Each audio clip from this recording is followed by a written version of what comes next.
المومن نام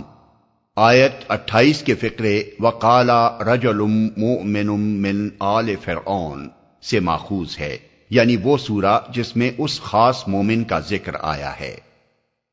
زمانہ نزول ابن عباس اور جابر بن زید کا بیان ہے کہ یہ سورہ زمر کے بعد متصلاً نازل ہوئی ہے، اور اس کا جو مقام قرآن مجید کی موجودہ ترتیب میں ہے وہی ترتیب نزول کے اعتبار سے بھی ہے۔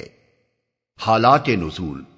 جن حالات میں یہ سورہ نازل ہوئی ہے ان کی طرف صاف اشارات اس کے مضمون میں موجود ہیں۔ کفار مکہ نے اس وقت نبی صلی اللہ علیہ وسلم کے خلاف دو طرح کی کارروائیاں شروع کر رکھی تھیں۔ ایک یہ کہ ہر طرف جھگڑے اور بحثیں چھیڑ کر، طرح طرح کے الٹے سیدھے سوالات اٹھا کر اور نت نئے الزامات لگا کر قرآن کی تعلیم اور اسلام کی دعوت اور خود نبی صلی اللہ علیہ وسلم کے بارے میں اتنے شبہات اور وسوسے لوگوں کے دلوں میں پیدا کر دیے جائیں کہ ان کو صاف کرتے کرتے آخر کار حضور اور اہل ایمان زچ ہو جائیں۔ دوسرے یہ کہ آپ کو قتل کر دینے کے لیے زمین ہموار کی جائے، چنانچہ اس غرض کے لیے وہ پہ ہم سازشیں کر رہے تھے، اور ایک مرتبہ تو عملاً انہوں نے اس کا اقدام بھی کر ڈالا۔ بخاری میں حضرت عبداللہ بن عمرو بن عاص کی روایت ہے کہ ایک روز نبی صلی اللہ علیہ وسلم حرم میں نماز پڑھ رہے تھے،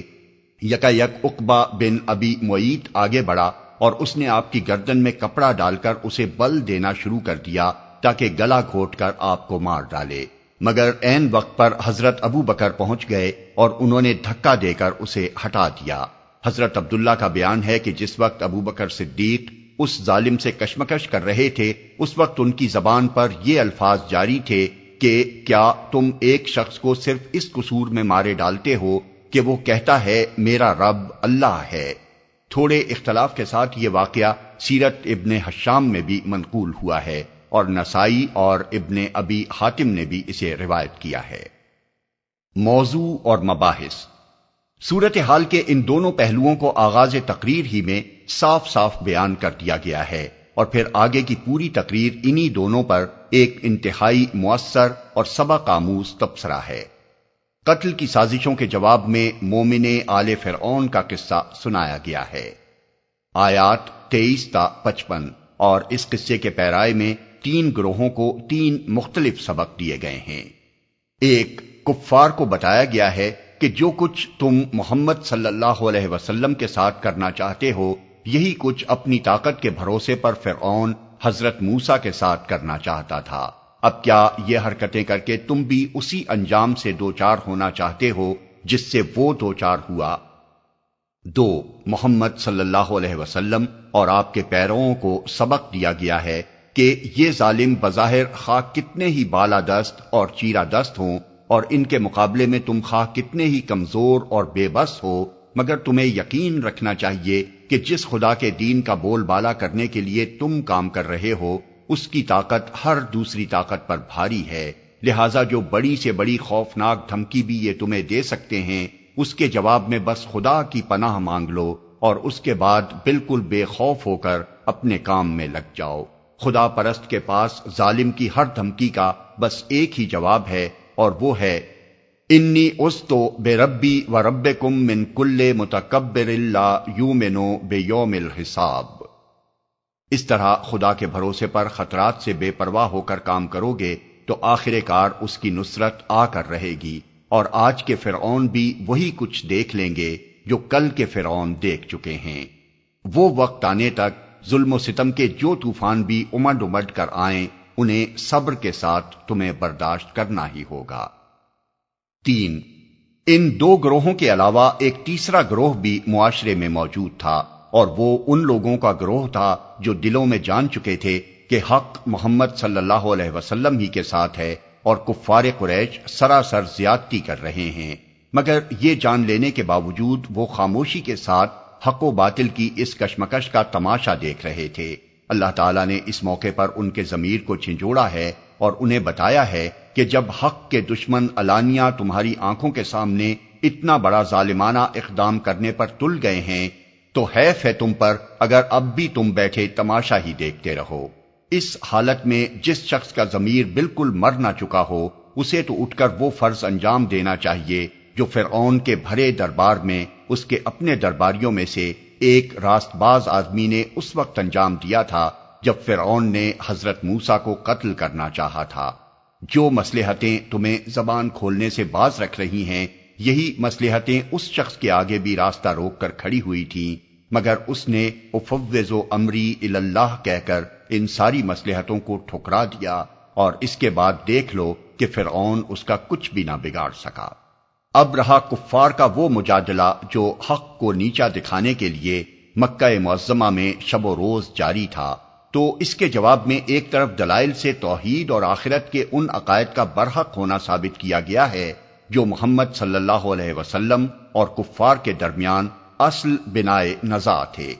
اور یہ حقیقت صاف کھول کر رکھ دی گئی ہے کہ یہ لوگ کسی علم اور کسی دلیل و حجت کے بغیر ان سچائیوں کے خلاف خواہ جھگڑ رہے ہیں۔ دوسری طرف ان اصل محرکات کو بے نقاب کیا گیا ہے جن کی بنا پر سرداران قریش اس قدر سرگرمی کے ساتھ نبی صلی اللہ علیہ وسلم کے خلاف برسر پیکار تھے۔ بظاہر انہوں نے یہ ڈھونگ رچا رکھا تھا کہ حضور کی تعلیم اور آپ کے دعوی نبوت پر انہیں حقیقی اعتراضات ہیں، جس کی وجہ سے وہ ان باتوں کو نہیں مان رہے ہیں، لیکن در حقیقت یہ ان کے لیے محض ایک جنگ اقتدار تھی۔ آیت 56 میں یہ بات کسی لاگ لپیٹ کے بغیر ان سے صاف کہہ دی گئی ہے کہ تمہارے انکار کی اصل وجہ وہ کبر ہے جو تمہارے دلوں میں بھرا ہوا ہے۔ تم سمجھتے ہو کہ اگر لوگ محمد صلی اللہ علیہ وسلم کی نبوت تسلیم کر لیں گے تو تمہاری بڑائی قائم نہ رہ سکے گی، اسی وجہ سے تم ان کو زک دینے کے لیے ایڑی چوٹی کا زور لگا رہے ہو۔ اسی سلسلے میں کفار کو پے در پے تنبیہات کی گئی ہیں کہ اگر اللہ کی آیات کے مقابلے میں مجادلہ کرنے سے باز نہ آؤ گے تو اسی انجام سے دوچار ہوگے جس سے پچھلی قومیں دوچار ہو چکی ہیں، اور اس سے بدتر انجام تمہارے لیے آخرت میں مقدر ہے۔ اس وقت تم پچھتاؤ گے، مگر اس وقت کا پچھتانا تمہارے لیے کچھ بھی نافع نہ ہوگا۔ بسم اللہ الرحمن الرحیم۔ شروع اللہ کے نام سے جو رحمان و رحیم ہے۔ حامیم۔ تنزیل الکتاب من اللہ العزیز العلیم۔ غافر الذنب وقابل التوب شدید العقاب ذی الطول لا الہ الا هو الیہ المصیر۔ حامیم۔ اس کتاب کا نزول اللہ کی طرف سے ہے جو زبردست ہے، سب کچھ جاننے والا ہے، گناہ معاف کرنے والا اور توبہ قبول کرنے والا ہے، سخت سزا دینے والا اور بڑا صاحب فضل ہے، کوئی معبود اس کے سوا نہیں، اسی کی طرف سب کو پلٹنا ہے۔ یہ تقریر کی تمہید ہے جس کے ذریعے سے سامعین کو پہلے ہی خبردار کر دیا گیا ہے کہ یہ کلام جو ان کے سامنے پیش کیا جا رہا ہے کسی معمولی ہستی کا کلام نہیں ہے، بلکہ اس خدا کی طرف سے نازل ہوا ہے جس کی یہ اور یہ صفات ہیں۔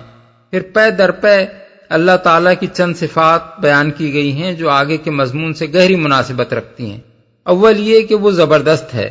یعنی سب پر غالب ہے، اس کا جو فیصلہ بھی کسی کے حق میں ہو نافذ ہو کر ہی رہتا ہے، کوئی اس سے لڑ کر جیت نہیں سکتا، نہ اس کی گرفت سے بچ سکتا ہے، لہذا اس کے فرمان سے منہ موڑ کر اگر کوئی شخص کامیابی کی توقع رکھتا ہو اور اس کے رسول سے جھگڑا کر کے یہ امید رکھتا ہو کہ وہ اسے نیچا دکھا دے گا تو یہ اس کی اپنی حماقت ہے، ایسی توقعات کبھی پوری نہیں ہو سکتی۔ دوسری صفت یہ کہ وہ سب کچھ جاننے والا ہے، یعنی وہ قیاس و گمان کی بنا پر کوئی بات نہیں کرتا بلکہ ہر چیز کا براہ راست علم رکھتا ہے،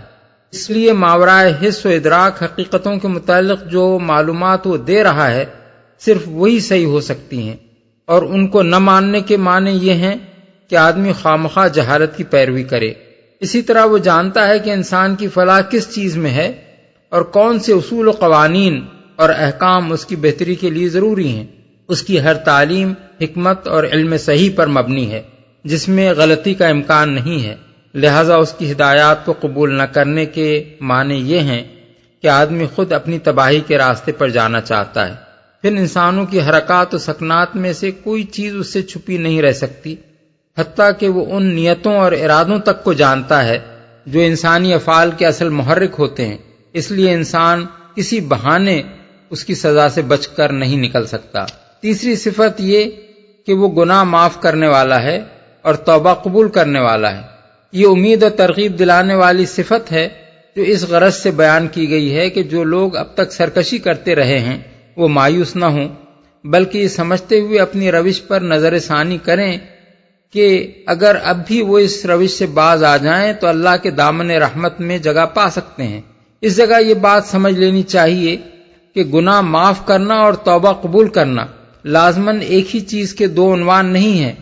بلکہ بسا اوقات توبہ کے بغیر بھی اللہ کے ہاں گناہوں کی معافی ہوتی رہتی ہے۔ مثلاً ایک شخص خطائیں بھی کرتا رہتا ہے اور نیکیاں بھی، اور اس کی نیکیاں اس کی خطاؤں کے معاف ہونے کا ذریعہ بن جاتی ہیں، خواہ اسے ان خطاؤں پر توبہ و استغفار کرنے کا موقع نہ ملا ہو بلکہ وہ خود انہیں بھول بھی چکا ہو۔ اسی طرح ایک شخص پر دنیا میں جتنی بھی تکلیفیں اور مصیبتیں اور بیماریاں اور طرح طرح کے رنج و غم پہنچانے والی آفات آتی ہیں، وہ سب اس کی خطاؤں کا بدل بن جاتی ہیں۔ اسی بنا پر گناہوں کی معافی کا ذکر توبہ قبول کرنے سے الگ کیا گیا ہے، لیکن یاد رکھنا چاہیے کہ توبہ کے بغیر خطا بخشی کی یہ رعایت صرف اہل ایمان کے لیے ہے، اور اہل ایمان میں بھی صرف ان کے لیے جو سرکشی و بغاوت کے ہر جذبے سے خالی ہوں اور جن سے گناہوں کا صدور بشری کمزوری کی وجہ سے ہوا ہو، نہ کہ استکبار اور معصیت پر اصرار کی بنا پر۔ چوتھی صفت یہ کہ وہ سخت سزا دینے والا ہے۔ اس صفت کا ذکر کر کے لوگوں کو متنبہ کیا گیا ہے کہ بندگی کی راہ اختیار کرنے والوں کے لیے اللہ تعالیٰ جتنا رحیم ہے، بغاوت و سرکشی کا رویہ اختیار کرنے والوں کے لیے اتنا ہی سخت ہے۔ جب کوئی شخص یا گروہ ان تمام حدوں سے گزر جاتا ہے جہاں تک وہ اس کے درگزر اور اس کی خطا بخشی کا مستحق ہو سکتا ہے، تو پھر وہ اس کی سزا کا مستحق بنتا ہے، اور اس کی سزا ایسی ہولناک ہے کہ صرف ایک احمق انسان ہی اس کو قابل برداشت سمجھ سکتا ہے۔ پانچویں صفت یہ کہ وہ صاحب فضل ہے، یعنی کشادہ دست، غنی اور فیاض ہے۔ تمام مخلوقات پر اس کی نعمتوں اور اس کے احسانات کی ہمگیر بارش ہر آن ہو رہی ہے۔ بندوں کو جو کچھ بھی مل رہا ہے اسی کے فضل و کرم سے مل رہا ہے۔ ان پانچ صفات کے بعد دو حقیقتیں واشگاف طریقے سے بیان کر دی گئی ہیں۔ ایک یہ کہ معبود فی الحقیقت اس کے سوا کوئی نہیں ہے، خواہ لوگوں نے کتنے ہی دوسرے جھوٹے معبود بنا رکھے ہوں۔ دوسری یہ کہ جانا سب کو آخر کار اسی کی طرف ہے، کوئی دوسرا معبود لوگوں کے اعمال کا حساب لینے والا اور ان کی جزا و سزا کا فیصلہ کرنے والا نہیں ہے، لہذا اس کو چھوڑ کر اگر کوئی دوسروں کو معبود بنائے گا تو اپنی اس حماقت کا خمیازہ خود بھگتے گا۔ ما يجادل في آيات الله إلا الذين كفروا فلا يغررك تقلبهم في البلاد۔ اللہ کی آیات میں جھگڑے نہیں کرتے مگر صرف وہ لوگ جنہوں نے کفر کیا ہے، اس کے بعد دنیا کے ملکوں میں ان کی چلت پھرت تمہیں کسی دھوکے میں نہ ڈالے۔ جھگڑے نہیں کرتے۔ جھگڑا کرنے سے مراد ہے کج بحثیاں کرنا، مین میخ نکالنا، الٹے سیدھے اعتراضات جڑنا، سیاق و سباق سے الگ کر کے کوئی ایک لفظ یا فقرہ لے اڑنا اور اس سے طرح طرح کے نقطے پیدا کر کے شبہات و الزامات کی عمارتیں کھڑی کرنا، کلام کے اصل مدعا کو نظر انداز کر کے اس کو غلط معنی پہنانا تاکہ آدمی نہ خود بات کو سمجھے نہ دوسروں کو سمجھنے دے۔ یہ طرز اختلاف لازماً صرف وہی لوگ اختیار کرتے ہیں جن کا اختلاف بدنیتی پر مبنی ہوتا ہے۔ نیک نیت مخالف اگر بحث کرتا بھی ہے تو تحقیق کی غرض سے کرتا ہے اور اصل مسائل زیر بحث پر گفتگو کر کے یہ اطمینان کرنا چاہتا ہے کہ ان مسائل میں اس کا اپنا نقطہ نظر درست ہے یا فریق مخالف کا۔ اس قسم کی بحث حق معلوم کرنے کے لیے ہوتی ہے، نہ کہ کسی کو نیچا دکھانے کے لیے۔ بخلاف اس کے بدنیت مخالف کا اصل مقصد سمجھنا اور سمجھانا نہیں ہوتا، بلکہ وہ فریق ثانی کو زک دینا اور زج کرنا چاہتا ہے،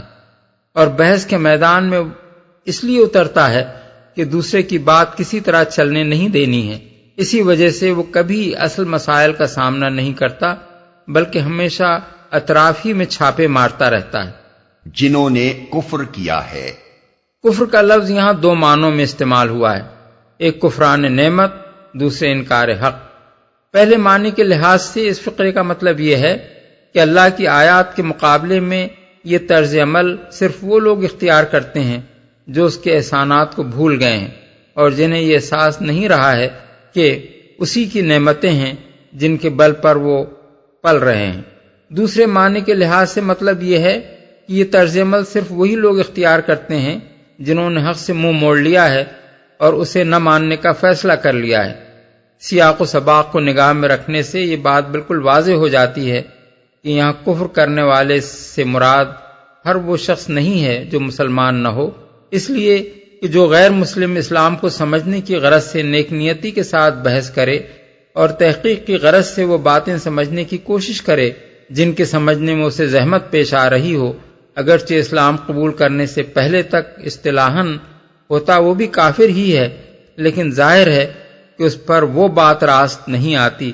جس کی اس آیت میں مذمت کی گئی ہے۔ دھوکے میں نہ ڈالے۔ پہلے فقرے اور دوسرے فقرے کے درمیان ایک خلا ہے جسے ذہن سامع پر چھوڑ دیا گیا ہے۔ فحوائے کلام سے یہ بات خود بخود مترشح ہوتی ہے کہ اللہ عز و جل کی آیات کے مقابلے میں جو لوگ جھگڑالو پن کا طرز عمل اختیار کرتے ہیں وہ سزا سے کبھی بچ نہیں سکتے، لا محالہ ایک نہ ایک روز ان کی شامت آنی ہے۔ اب اگر تم دیکھ رہے ہو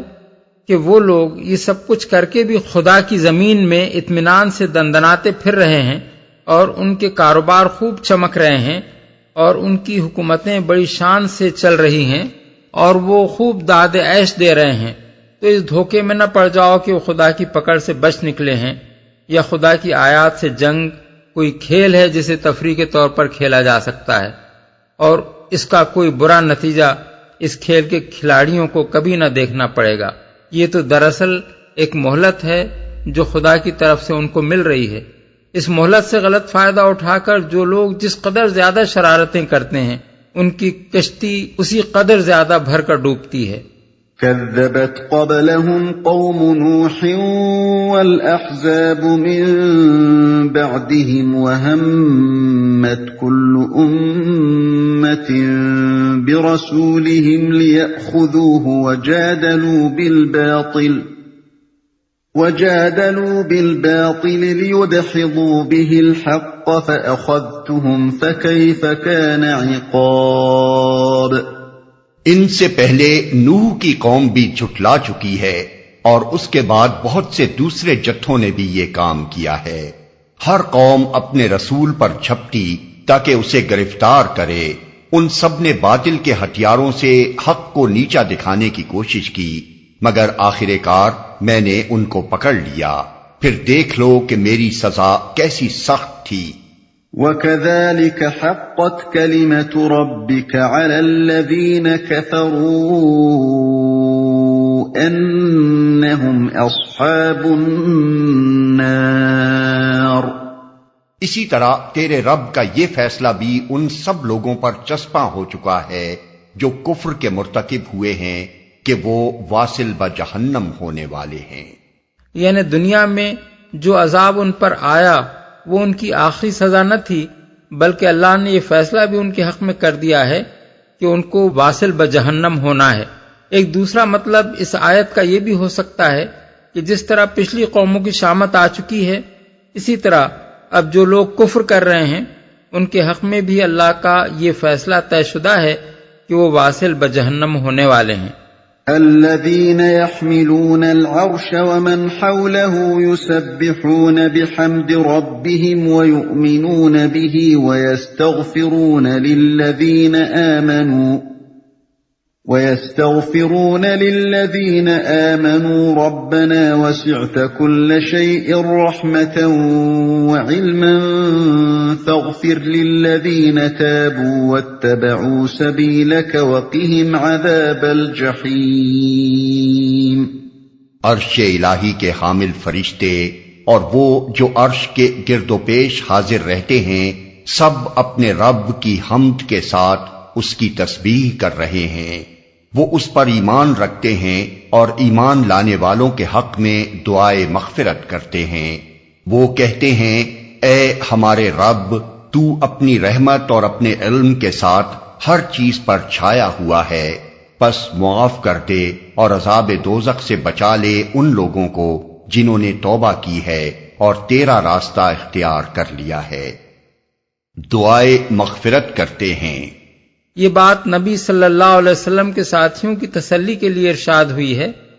وہ اس وقت کفار مکہ کی زبان درازیاں اور چیرہ دستیاں اور ان کے مقابلے میں اپنی بے بسی دیکھ دیکھ کر سخت دل شکستہ ہو رہے تھے۔ اس پر فرمایا گیا کہ ان گھٹیا اور رذیل لوگوں کی باتوں پر تم رنجیدہ کیوں ہوتے ہو؟ تمہارا مرتبہ تو وہ ہے کہ عرش الہی کے حامل فرشتے اور عرش کے گرد و پیش حاضر رہنے والے ملائکہ تک تمہارے حامی ہیں اور تمہارے حق میں اللہ تعالی کے حضور سفارشیں کر رہے ہیں۔ عام فرشتوں کے بجائے عرش الہی کے حامل اور اس کے گرد و پیش حاضر رہنے والے فرشتوں کا ذکر یہ تصور دلانے کے لیے کیا گیا ہے کہ سلطنت خداوندی کے عام اہلکار تو درکنار، وہ ملائکہ مقربین بھی جو اس سلطنت کے ستون ہیں اور جنہیں فرمانروائے کائنات کے ہاں قرب کا مقام حاصل ہے، تمہارے ساتھ گہری دلچسپی و ہمدردی رکھتے ہیں۔ پھر یہ جو فرمایا گیا کہ یہ ملائکہ اللہ تعالیٰ پر ایمان رکھتے ہیں اور ایمان لانے والوں کے حق میں دعائے مغفرت کرتے ہیں، اس سے یہ ظاہر ہوتا ہے کہ ایمان کا رشتہ ہی وہ اصل رشتہ ہے جس نے عرشیوں اور فرشیوں کو ملا کر ایک دوسرے کے ساتھ وابستہ کر دیا ہے،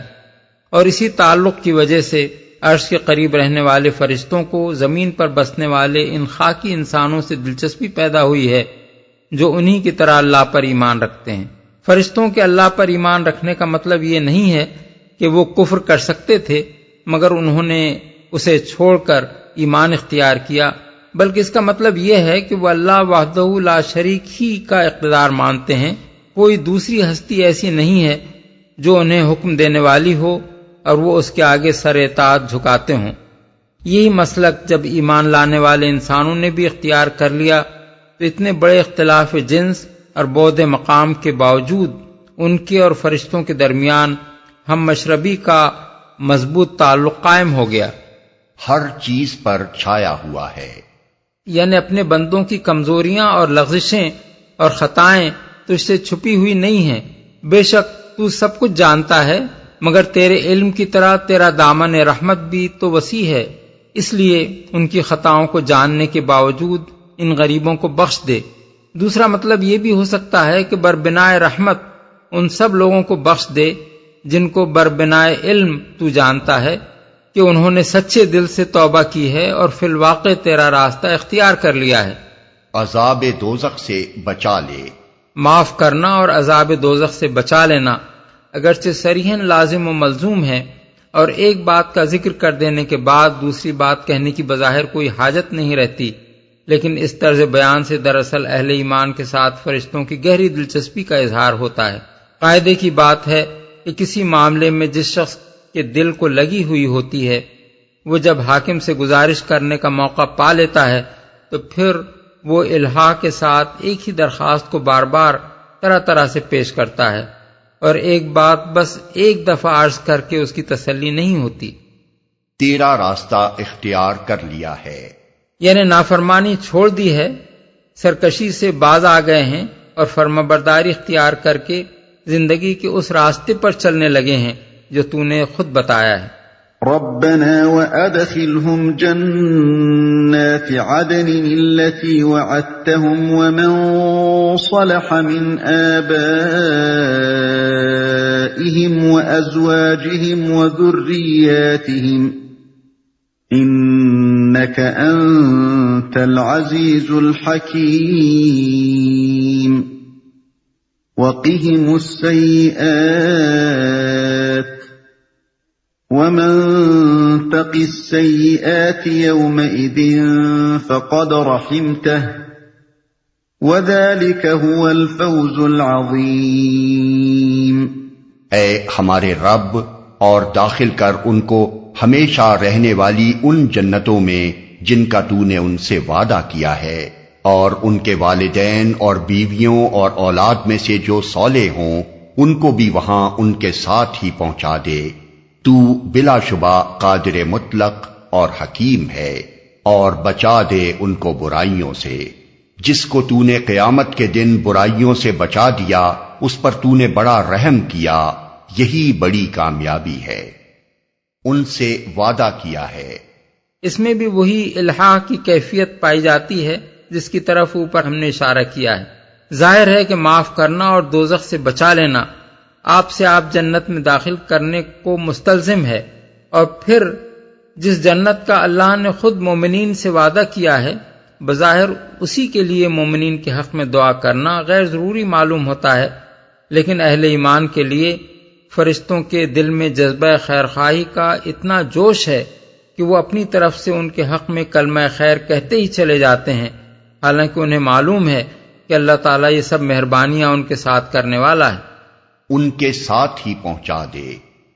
یعنی ان کی آنکھیں ٹھنڈی کرنے کے لیے ان کے ماں باپ اور بیویوں اور اولاد کو بھی ان کے ساتھ جمع کر دے۔ یہ وہی بات ہے جو اللہ تعالیٰ نے خود بھی ان نعمتوں کے سلسلے میں بیان فرمائی ہے جو جنت میں اہل ایمان کو دی جائیں گی۔ ملاحظہ ہو سورہ رعد آیت 23 اور سورہ طور آیت 21۔ سورہ طور والی آیت میں یہ تصریح بھی ہے کہ اگر ایک شخص جنت میں بلند درجے کا مستحق ہو اور اس کے والدین اور بال بچے اس مرتبے کے مستحق نہ ہوں تو اس کو نیچے لا کر ان کے ساتھ ملانے کے بجائے اللہ تعالیٰ ان کو اٹھا کر اس کے درجے میں لے جائے گا۔ بچا دے ان کو برائیوں سے۔ سیئات یعنی برائیوں کا لفظ 3 مختلف معنوں میں استعمال ہوتا ہے، اور تینوں ہی یہاں مراد ہیں۔ ایک، غلط عقائد اور بگڑے ہوئے اخلاق اور برے اعمال۔ دوسرے، گمراہی اور اعمال بد کا وبال۔ تیسرے، آفات اور مصائب اور اذیتیں، خواہ وہ اس دنیا کی ہوں یا عالم برزخ کی یا روز قیامت کی۔ فرشتوں کی دعا کا مقصود یہ ہے کہ ان کو ہر اس چیز سے بچا جو ان کے حق میں بری ہو۔ قیامت کے دن برائیوں سے بچا دیا۔ روز قیامت کی برائیوں سے مراد میدان حشر کا ہول، سائے اور ہر قسم کی آسائشوں سے محرومی، محاسبے کی سختی، تمام خلائق کے سامنے زندگی کے راز فاش ہونے کی رسوائی، اور دوسری وہ تمام ذلتیں اور سختیاں ہیں جن سے وہاں مجرمین کو سابقہ پیش آنے والا ہے۔ ان الذين كفروا ينادون لمقت الله اكبر من مقتكم انفسكم اذ تدعون الى الايمان فتكفرون۔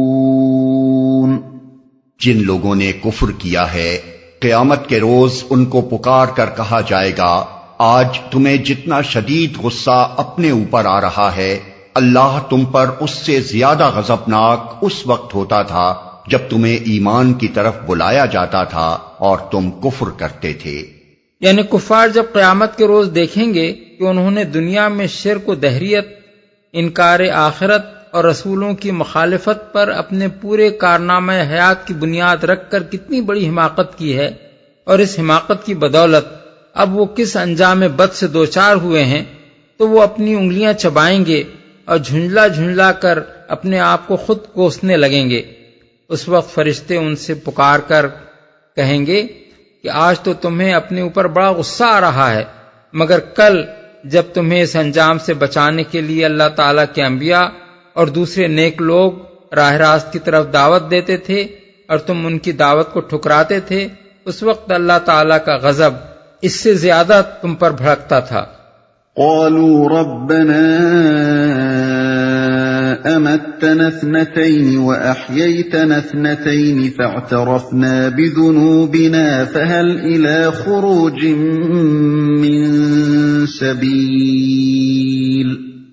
وہ کہیں گے، اے ہمارے رب، تو نے واقعی ہمیں 2 دفعہ موت اور 2 دفعہ زندگی دے دی، اب ہم اپنے قصوروں کا اعتراف کرتے ہیں، کیا اب یہاں سے نکلنے کی بھی کوئی سبیل ہے؟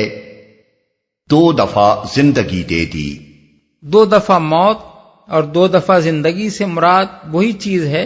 جس کا ذکر سورہ بقرہ آیت 28 میں کیا گیا ہے کہ تم خدا کے ساتھ کیسے کفر کرتے ہو جبکہ تم بے جان تھے، اس نے تمہیں زندگی بخشی،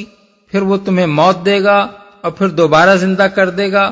کفار ان میں سے پہلی 3 حالتوں کا تو انکار نہیں کرتے کیونکہ وہ مشاہدے میں آتی ہیں اور اس بنا پر ناقابل انکار ہیں، مگر آخری حالت پیش آنے کا انکار کرتے ہیں کیونکہ وہ ان کے مشاہدے میں ابھی تک نہیں آئی ہے، اور صرف انبیاء علیہم السلام ہی نے اس کی خبر دی ہے۔ قیامت کے روز جب عملاً وہ چوتھی حالت بھی مشاہدے میں آ جائے گی، تب یہ لوگ اقرار کریں گے کہ واقعی وہی کچھ پیش آ گیا جس کی ہمیں خبر دی گئی تھی۔ اعتراف کرتے ہیں، یعنی ہم تسلیم کرتے ہیں کہ اس دوسری زندگی کا انکار کر کے ہم نے سخت غلطی کی اور اس غلط نظریے پر کام کر کے ہماری زندگی گناہوں سے لبریز ہو گئی۔ کوئی سبیل ہے؟ یعنی کیا اب اس کا کوئی امکان ہے کہ ہمارے اعتراف گناہ کو قبول کر کے ہمیں عذاب کی اس حالت سے نکال دیا جائے جس میں ہم مبتلا ہو گئے ہیں؟ ذَلِكُمْ بِأَنَّهُ إِذَا دُعِيَ اللَّهُ وَحْدَهُ كَفَرْتُمْ وَإِن يُشْرَكْ بِهِ تُؤْمِنُوا فَالْحُكْمُ لِلَّهِ الْعَلِيِّ الْكَبِيرِ۔ جواب ملے گا، یہ حالت جس میں تم مبتلا ہو اس وجہ سے ہے کہ جب اکیلے اللہ کی طرف بلایا جاتا تھا تو تم ماننے سے انکار کر دیتے تھے، اور جب اس کے ساتھ دوسروں کو ملایا جاتا تھا تو تم مان لیتے تھے۔ اب فیصلہ اللہ بزرگ و برتر کے ہاتھ ہے۔ یعنی فیصلہ اب اسی اکیلے خدا کے ہاتھ میں ہے جس کی خدائی پر تم راضی نہ تھے، اور ان دوسروں کا فیصلے میں کوئی دخل نہیں ہے جنہیں خدائی کے اختیارات میں حصہ دار قرار دینے پر تمہیں بڑا اصرار تھا۔ اس مقام کو سمجھنے کے لیے سورہ زمر آیت 45 اور اس کا حاشیہ بھی نگاہ میں رہنا چاہیے۔ اس فقرے میں آپ یہ مفہوم بھی شامل ہے کہ اب اس عذاب کی حالت سے تمہارے نکلنے کی کوئی سبیل نہیں ہے، کیونکہ تم نے صرف آخرت ہی کا انکار نہیں کیا تھا بلکہ اپنے خالق و پروردگار سے تم کو چڑ تھی، اور اس کے ساتھ دوسروں کو ملائے بغیر تمہیں چین نہ آتا تھا۔ هو الذي يريكم آياته وينزل لكم من السماء رزقا وما يتذكر إلا من ينيب۔ وہی ہے جو تم کو اپنی نشانیاں دکھاتا ہے اور آسمان سے تمہارے لیے رزق نازل کرتا ہے، مگر ان نشانیوں کے مشاہدے سے سبق صرف وہی شخص لیتا ہے جو اللہ کی طرف رجوع کرنے والا ہو۔ نشانیاں دکھاتا ہے،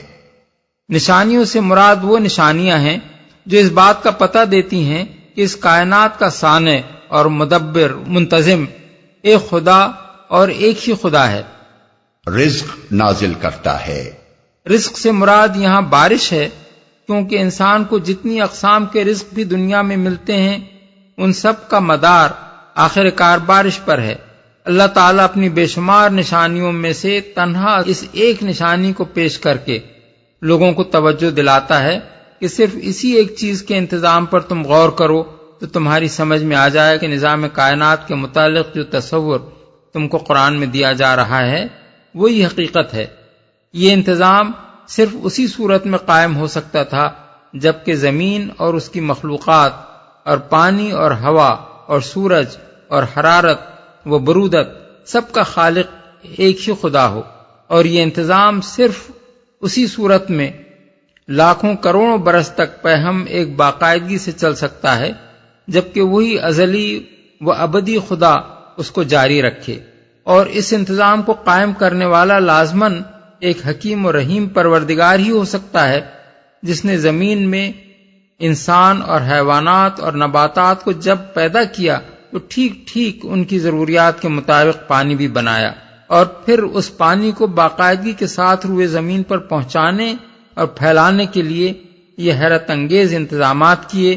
اب اس شخص سے زیادہ ظالم کون ہو سکتا ہے جو یہ سب کچھ دیکھ کر بھی خدا کا انکار کرے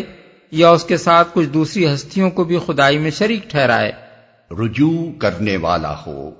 یعنی خدا سے پھرا ہوا آدمی جس کی عقل پر غفلت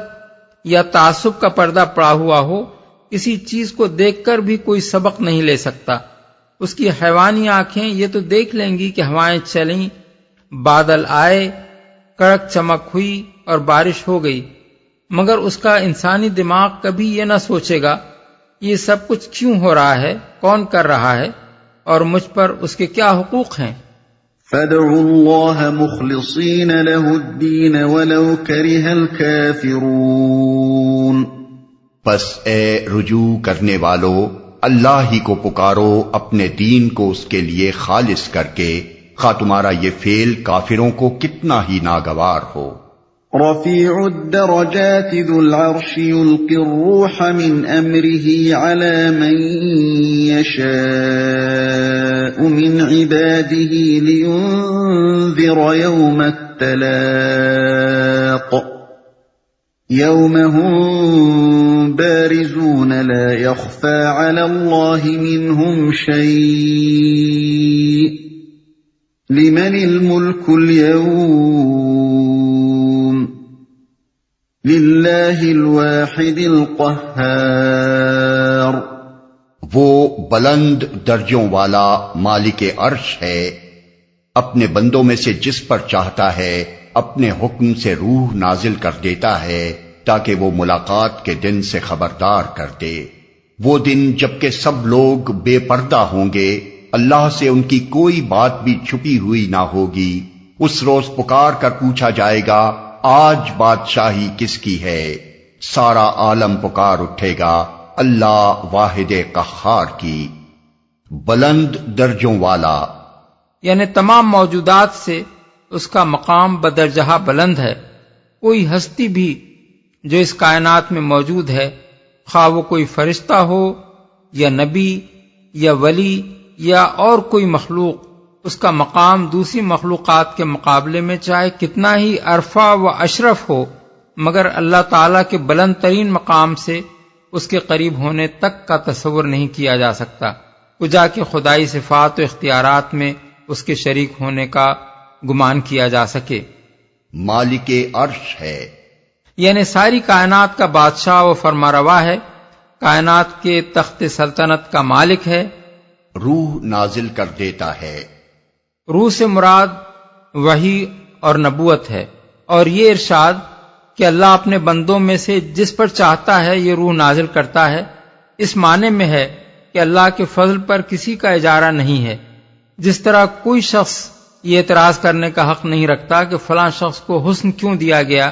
اور فلاں شخص کو حافظہ یا ذہانت کی غیر معمولی قوت کیوں عطا کی گئی، اسی طرح کسی کو یہ اعتراض کرنے کا بھی حق نہیں ہے کہ منصب نبوت کے لیے فلاں شخص ہی کو کیوں چنا گیا اور جسے ہم چاہتے تھے اسے کیوں نہ نبی بنایا گیا۔ ملاقات کے دن یعنی جس روز تمام انسان اور جن اور شیاطین بیک وقت اپنے رب کے سامنے جمع ہوں گے اور ان کے اعمال کے سارے گواہ بھی حاضر ہوں گے۔ آج بادشاہی کس کی ہے؟ یعنی دنیا میں تو بہت سے برخود غلط لوگ اپنی بادشاہی و جباری کے ڈنکے پیٹتے رہے، اور بہت سے احمق ان کی بادشاہیاں اور کبریائیاں مانتے رہے۔ اب بتاؤ کہ بادشاہی فی الواقع کس کی ہے؟ اختیارات کا اصل مالک کون ہے؟ اور حکم کس کا چلتا ہے؟ یہ ایسا مضمون ہے جسے اگر کوئی شخص گوش ہوش سے سنے تو خواہ وہ کتنا ہی بڑا بادشاہ یا آمر مطلق بنا بیٹھا ہو، اس کا زہرہ آب ہو جائے اور ساری جباریت کی ہوا اس کے دماغ سے نکل جائے۔ اس موقع پر تاریخ کا یہ واقعہ قابل ذکر ہے کہ سامانی خاندان کا فرما روا نصر بن احمد 301 تا 331 ہجری جب نیشاپور میں داخل ہوا تو اس نے ایک دربار منعقد کیا اور تخت پر بیٹھنے کے بعد فرمائش کی کہ کارروائی کا افتتاح قرآن مجید کی تلاوت سے ہو۔ یہ سن کر ایک بزرگ آگے بڑھے اور انہوں نے یہی رکوع تلاوت کیا۔ جس وقت وہ اس آیت پر پہنچے تو نصر پر ہیبت طاری ہو گئی، لرزتا ہوا تخت سے اترا، تاج سر سے اتار کر سجدے میں گر گیا اور بولا، اے رب، بادشاہی تیری ہی ہے نہ کہ میری۔ اليوم تجزى كل نفس بما كسبت لا ظلم اليوم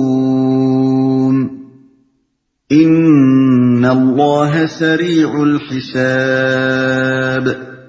کہا جائے گا آج ہر متنفس کو اس کمائی کا بدلہ دیا جائے گا جو اس نے کی تھی۔ آج کسی پر کوئی ظلم نہ ہوگا، اور اللہ حساب لینے میں بہت تیز ہے۔ کسی پر کوئی ظلم نہ ہوگا،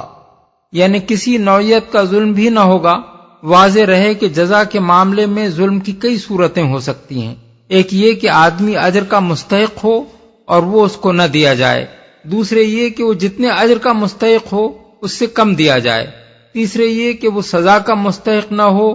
مگر اسے سزا دے ڈالی جائے، چوتھے یہ کہ جو سزا کا مستحق ہو اسے سزا نہ دی جائے، پانچویں یہ کہ جو کم سزا کا مستحق ہو اسے زیادہ سزا دے دی جائے، چھٹے یہ کہ مظلوم منہ دیکھتا رہ جائے اور ظالم اس کی آنکھوں کے سامنے صاف بری ہو کر نکل جائے، ساتویں یہ کہ ایک کے گناہ میں دوسرا پکڑ لیا جائے۔ اللہ تعالیٰ کے ارشاد کا منشا یہ ہے کہ ان تمام نوعیتوں میں سے کسی نوعیت کا ظلم بھی اس کی عدالت میں نہ ہونے پائے گا۔ اللہ حساب لینے میں بہت تیز ہے۔ مطلب یہ ہے کہ اللہ کو حساب لینے میں کوئی دیر نہیں لگے گی۔ وہ جس طرح کائنات کی ہر مخلوق کو بیک وقت رزق دے رہا ہے اور کسی کی رزق رسانی کے انتظام میں اس کو ایسی مشغولیت نہیں ہوتی کہ دوسروں کو رزق دینے کی اسے فرصت نہ ملے، وہ جس طرح کائنات کی ہر چیز کو بیک وقت دیکھ رہا ہے، ساری آوازوں کو بیک وقت سن رہا ہے، تمام چھوٹے سے چھوٹے اور بڑے سے بڑے معاملات کی بیک وقت تدبیر کر رہا ہے، اور کوئی چیز اس کی توجہ کو اس طرح جذب نہیں کر لیتی کہ اسی وقت وہ دوسری چیزوں کی طرف توجہ نہ کر سکے، اسی طرح وہ ہر فرد کا بیک وقت محاسبہ بھی کر لے گا اور ایک مقدمے کی سماعت کرنے میں اسے ایسی مشغولیت لاحق نہ ہوگی کہ اسی وقت دوسرے بے شمار مقدمات کی سماعت نہ کر سکے۔ پھر اس کی عدالت میں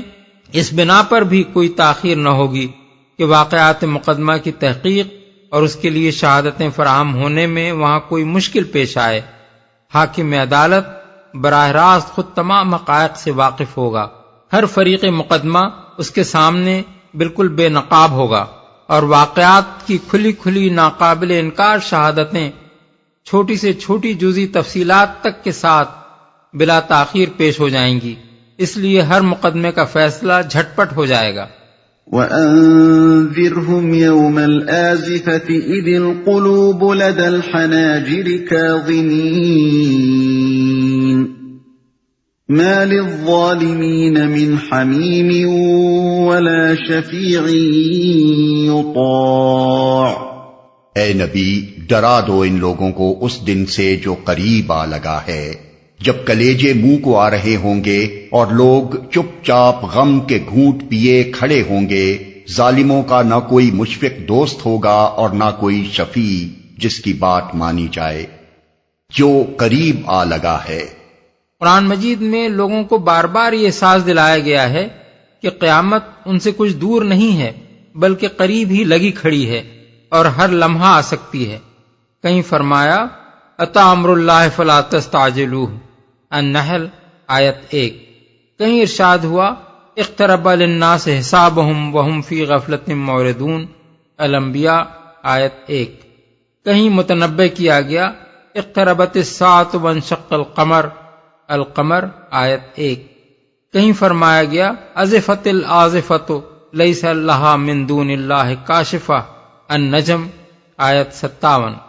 ان ساری باتوں سے مقصود لوگوں کو متنبہ کرنا ہے کہ قیامت کو دور کی چیز سمجھ کر بے خوف نہ رہیں، اور سنبھلنا ہے تو ایک لمحہ ضائع کیے بغیر سنبھل جائیں۔ نہ کوئی مشفق دوست ہوگا۔ اصل میں لفظ حمیم استعمال کیا گیا ہے جس سے مراد کسی شخص کا ایسا دوست ہے جو اس کو پٹتے دیکھ کر جوش میں آئے اور اسے بچانے کے لیے دوڑے، جس کی بات مانی جائے۔ یہ بات برسبیل تنزل کفار کے عقیدہ شفاعت کی تردید کرتے ہوئے فرمائی گئی ہے۔ حقیقت میں تو وہاں ظالموں کا کوئی شفیع سرے سے ہوگا ہی نہیں، کیونکہ شفاعت کی اجازت اگر مل بھی سکتی ہے تو اللہ کے نیک بندوں کو مل سکتی ہے، اور اللہ کے نیک بندے کبھی کافروں اور مشرکوں اور فساق و فجار کے دوست نہیں ہو سکتے کہ انہیں بچانے کے لیے سفارش کا خیال بھی کریں۔ لیکن چونکہ کفار و مشرکین اور گمراہ لوگوں کا بالعموم یہ عقیدہ رہا ہے اور آج بھی ہے کہ ہم جن بزرگوں کے دامن گرفتہ ہیں وہ کبھی ہمیں دوزخ میں نہ جانے دیں گے بلکہ اڑ کر کھڑے ہو جائیں گے اور بخشوا کر ہی چھوڑیں گے، اس لیے فرمایا گیا کہ وہاں ایسا شفیع کوئی بھی نہ ہوگا جس کی بات مانی جائے اور جس کی سفارش اللہ کو لازماً قبول ہی کرنی پڑے۔ يعلم خائنة الأعين وما تخفي الصدور۔ اللہ نگاہوں کی چوری تک سے واقف ہے اور وہ راز تک جانتا ہے جو سینوں نے چھپا رکھے ہیں۔ واللہ يقضي بالحق والذین يدعون من دونه لا يقضون بشيء ان اللہ هو السمیع البصیر۔ اور اللہ ٹھیک ٹھیک بے لاگ فیصلہ کرے گا۔ رہے وہ جن کو یہ مشرکین اللہ کو چھوڑ کر پکارتے ہیں، وہ کسی چیز کا بھی فیصلہ کرنے والے نہیں ہیں، بلا شبہ اللہ ہی سب کچھ سننے اور دیکھنے والا ہے۔ یعنی تمہارے معبودوں کی طرح وہ کوئی اندھا بہرا خدا نہیں ہے جسے کچھ پتا نہ ہو کہ جس آدمی کے معاملے کا وہ فیصلہ کر رہا ہے اس کے کیا کرتوت تھے۔